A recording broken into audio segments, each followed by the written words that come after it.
مرحبا. إذا تابعت شي مباراة للمنتخب الألماني وسمعت النشيد الوطني للمنتخب الألماني قبل ما تبلش المباراة وحسيت إنه هذا النشيد مميز ومختلف وجميل، فحدسك وإحساسك كان بمحله، لأنه هذا النشيد من تأليف المؤلف النمساوي يوزيف هايدن. هلا ألمانيا كبلد معروفة بحبها للموسيقى والفنون وتقديرها للفن والفنانين، ولكن إذا أخذتوا طيارة وحبيتوا تعملوا سياحة عن النمسا حتاخدوا طيارة تنزلوا بمطار سالزبورغ اللي اسمه موتسارت ايربورت، بعدين حتتمشوا بسالزبورغ شوي، بعدين ممكن تمروا بموتسارت موزيوم. بما انكم عم تحضروا الحلقة فغالبا انتم بتحبوا الموسيقى، فممكن تروحوا على الموتسارتيوم اللي هو الكونسرفتوار اللي بدرسوا فيه الموسيقى بسالزبورغ. بعدين ممكن تحبوا تروحوا على فيينا، فبتاخدوا باص من الموتسارت اكسبريس تنزلوا على فيينا. ممكن تزوروا الموتسارت هاوس، بعدين اذا تعبتوا شوي ممكن تقعدوا بموتسارت كافيه. وإذا فاكريني خلصت بتطلع تمشوا مرة تانية بتاكلوا موتسارت آيس كريم، بعدين بتروحوا بتشتروا موتسارت شيرت، بعدين بتاكلوا موتسارت كوكي اللي هي شوكولات موتسارت، بعدين إذا جعتوا بتروحوا بتاكلوا بمطعم موتسارت، بعدين إذا تعبتوا بتروحوا بتناموا بأوتيل موتسارت. في ضل عم بقول لكم موتسارت موتسارت موتسارت ل10 أيام ورا بعض، وفي أي شيء فعلا بتتخيلوه براسكم موجود منه موتسارت فيرجن بفيينا. هلا حتقولوا لي هذا مو بس حبا بموتسارت، يعني هي المدينة عم تعمل براندينج لحالها أو البلد عم تعمل براندينج وماركتينج لها. حقلكم كلامكم في شيء من الصحة، ولكن مدينة فيينا تصرف على أوبراها القومية قدر ما تنفقه على الدفاع القومي. اليوم رح نحكي عن المرحلة الكلاسيكية الموسيقية ومدينة فيينا. بليز لايك شير وسبسكرايب إذا حبيتوا الحلقة على فيسبوك انستغرام ويوتيوب. معكم مياس سليماني بحلقة جديدة من مايسترو.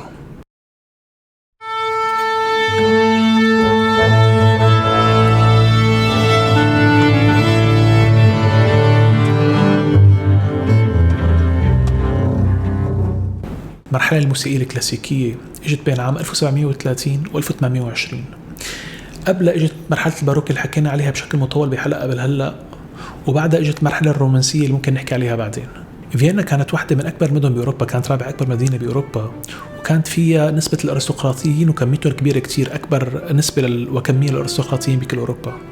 فهذا أثر كمان على الموسيقى والإنتاج الموسيقي. فهذا مثلا اللي حكينا عليه بأول الحلقة اللي ألف النشيد الوطني الألماني كان يشتغل بالبلاط، وكان يألف كل عمره الأرستقراطيين والأمراء، وهذا انعكس على غزارة إنتاجه. هذا الزلمة ألف 106 سيمفونيات، 68 رباعي وتري، ولذلك أطلق عليه أبو السيمفونية وأبو الرباعي الوتري، وقاله كتير يعني مئات المؤلفات التانية. وهي الغزارة طبعا لأنه كان الزلمة بس يقعد ويألف، وكان مثل ما حكينا موظف بلاط فماديا مرتاح، وكانوا يأمنوا له عازفين مهرة يعزفوا له هي الأعمال، فما كان في عنده مشاكل. أما موتسارت فضل يكتب موسيقى تكون أقرب للناس ويقدم موسيقته للناس وليس بشكل مباشر للأرستقراطيين والنبلاء. وبهذاك الوقت كان نوعا ما في تمييز موسيقي، يعني النبلاء بفضلوا يسمعوا الموسيقى الآلية المكتوبة للآلات الموسيقية، أما الناس العادية فكانت تفضل أكثر تحضر نمط موسيقي درج بهذاك الوقت اللي هو الأوبرا الكوميدية، اللي هي ببساطة أوبرا ذات مواضيع كوميدية. كانت الناس تحب تحضرها لأنه خفيفة وسهلة، موسيقتها ما لا تقيلة على الأذن وبدها فهم عميق وكذا. لا، كانت الناس أكثر عم تتجه للموسيقى الأبسط والأخف على الأذن والأريح أنه تنسمع.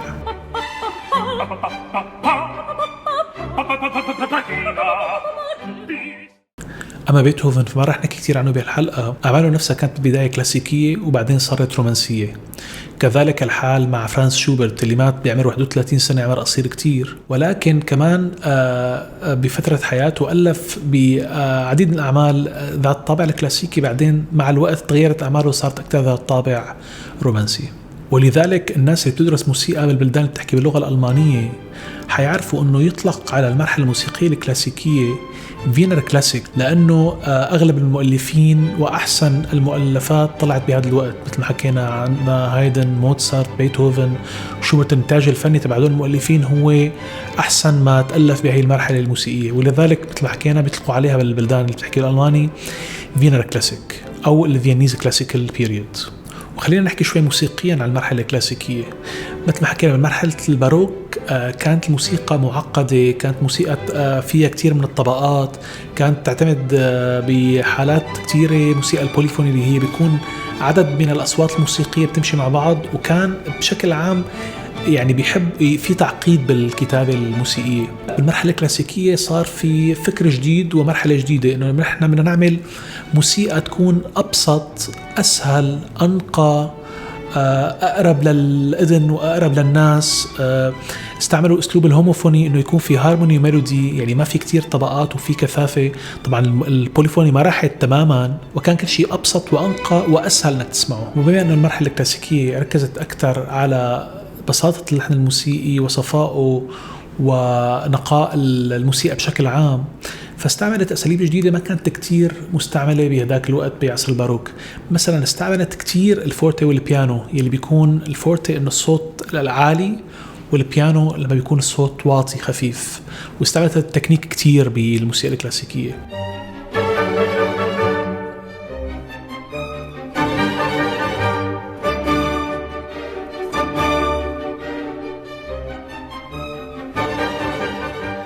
وحتى هذا أثر على أنه تطلع آلات جديدة على الساحة الموسيقية وتختفي آلات من الوجود. مثلا الآلة الهاربسيكورد اللي حكينا عليها بالهلأ، هي الآلة إذا بتضغط على المفاتيح بقوة أو بخفة بيطلع معك نفس قوة الصوت لهي النوتة.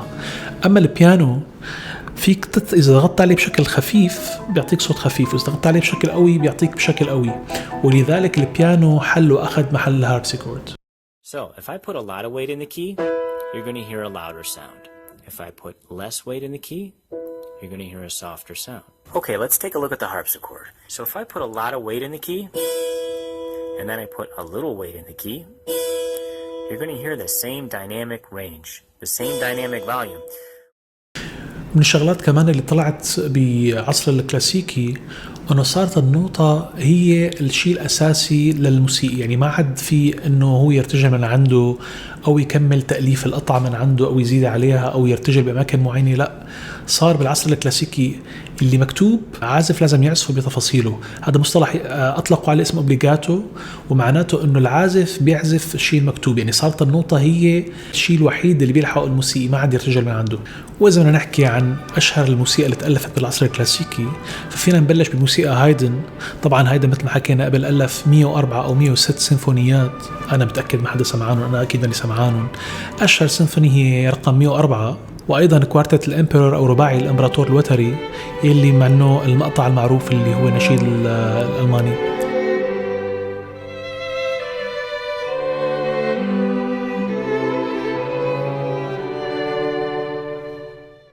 أما إذا نحكي عن موتسارت، فكمية المؤلفات الجميلة والمشهورة اللي ألفها كبيرة كتير كتير كتير. منا كونشيرتات الكمان. ولازم لكم هون أنه بأي أوديشن، بأي فحص اختبار بالعالم لتقدم على أي أوركسترا بالعالم، في تختلف كل الأوركسترات بالعالم عن القطعة المطلوبة، ولكن كلاتهم بيتوحدوا بأنه يطلبوا قطعة معينة اللي هي كونشيرتو كمان لموتسارت. يعني كل أوركسترات العالم بكل العالم لما بدك تقدم عليها بيطلبوا منك قطع متنوعة، ولكن في قطعة خصيصا بيطلبوها اللي هي كونشيرتات موتسارت. ليش بيطلبوا كونشيرتات موتسارت للكمان؟ لأنه هي صحيح موسيقى سهلة للسمع، ولكن هي من أصعب الشغلات بالعالم أنك تقدر تعزفها. فهذا بيورجيكم قديش كان الاعتماد على مهارة العازف وعلى سهولة الموسيقى بالعصر الموسيقي الكلاسيكي. أما عن سيمفونيات موتسارت فبصراحة كلهم حلوين وكلهم مشهورين، ولكن يمكن أشهرهم السيمفوني رقم 40 اللي استعملتها فيروز بأغنية انشهرت لها.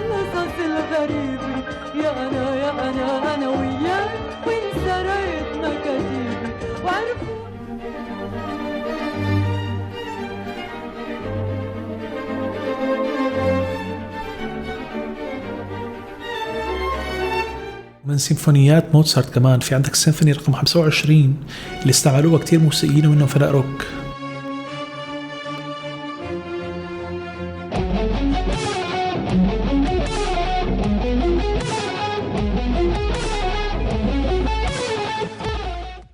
وطبعا في عنا الأينه كلاينه ناخت موزيك اللي كلها بنعرفها وبنسمعها بأي عرس أو افتتاح مؤسسة أو أي مكان بيجيبوا فيه رباعي وتري، حتسمعوا الأينه كلاينه ناخت موزيك اللي كلاتنا بنعرفها. وطبعا في الماجيك فلوت اللي كمان سمعانينا بأغاني مختلفة، منها التوم اند جيري، منها كرتون، منها أفلام، كمان موسيقى كتير مشهورة الماجيك فلوت. وفي عندك كمان التركيش روندو أو الروندو التركي اللي كمان كلاتنا سمعانين ونعرفها من أغلب الأماكن، حتى بهواي ميت يور ماذر موجود كمان. Whoa, don't drink that. I saw some guy slip something in there. What? Who? That guy.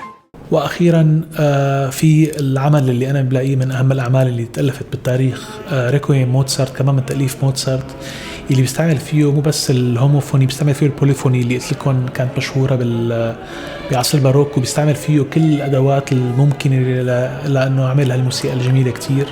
ريكويم موتسارت كمان بنصحكم اكيد تسمعوه كلياته لانه عمل متكامل، يعني السويه الموسيقيه باعلى شكل ممكن.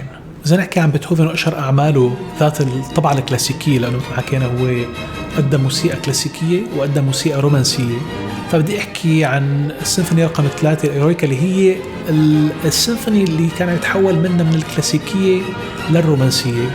كمان موسيقى مشهورة كتير. وبدي أحكي كمان عن كونشيرتو كمان مو كله، بدي أحكي عن الحركة الأولى اللي هي فيها الطابع الكلاسيكي بالتأليف.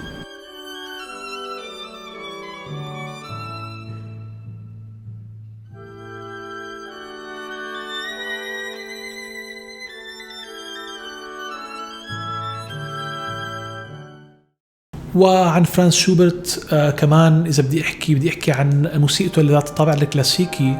هو شوبرت اشتهر كتير بالكمية الأغاني اللي عملها مع بيانو، وهي موسيقى جميلة كتير، وسيمفونياته. ولكن إذا بدي أحكي عن سيمفونية ذات طابع كلاسيكي، في السيمفونية رقم 5 اللي هي موسيقى كلاسيكية جميلة جدا، وكتير موسيقى فيناوية، يعني اللي بيسمعها بيحس حاله فعلا عم يتمشى بفيينا بذاك الوقت، فبنصحكم تسمعوها. بتمنى تكون عجبتكم حلقتنا، وإذا حبيتوا هذا الفيديو بليز احضروا فيديوهاتنا القديمة واحضروا فيديوهاتنا المستقبلية، ولايك شير سبسكرايب على فيسبوك يوتيوب وانستغرام. كان معكم إياس سليماني بحلقة جديدة من مايسترو. سلام.